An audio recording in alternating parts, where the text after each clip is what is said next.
প্রথমত হচ্ছে নতুন এক্সপিরিয়েন্স, খুবই গরম লেগেছে সত্যি কথা, বাট এটা হচ্ছে আসলে অনেক মজা লেগেছে। কারণ হচ্ছে ওই যে একটা চাইল্ডহুড একটা ফিলিং থাকে না, বাচ্চারা এখন তো অনেক বড় হয়েছে, আমরা বাচ্চা আর মেয়ে যে জিনিসটা আর কি মিস করছিলাম কোনো একটা ওয়েতে বা কোনো একটা প্লেস বা এনভায়রনমেন্টে করার, এটাতে এখানে সুযোগ হয়েছে।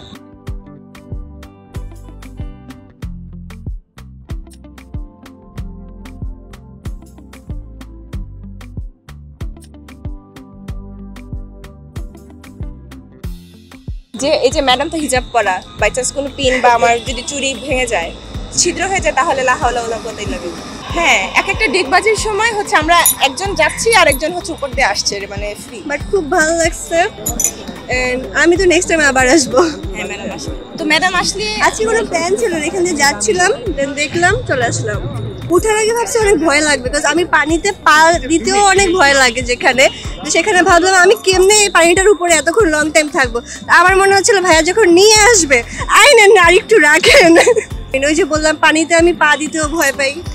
এটা আমার ফার্স্ট টাইম, বাট ভয় ছিলাম না, মানে এক্সাইটেড ছিলাম, কারণ হচ্ছে থ্রিলিং এর বেশি আরো অনেক কাজ করি, তো এটা এরকম কিছু না। বাট হচ্ছে আরেকটু যদি ডিস্টেন্সে থাকতে পারতাম, ওই যে একটু দূরে নিয়ে যেতে তাহলে ভালো ছিল আর কি। আসলে ওয়াটার জাম্পিংয়ের ফিলিংসটা অনেক ভালো, আর ভিতরের পরিবেশটা একটু গরম, আর হচ্ছে সব মিলে আমি আর আমার ওয়াইফ উঠছি, দুজনে মিলে ভালো সময় কাটাইছি। আর আমার ফার্স্ট টাইমের অনুভূতি এটা, তো ভালো লাগছে সব মিলে, আলহামদুলিল্লাহ।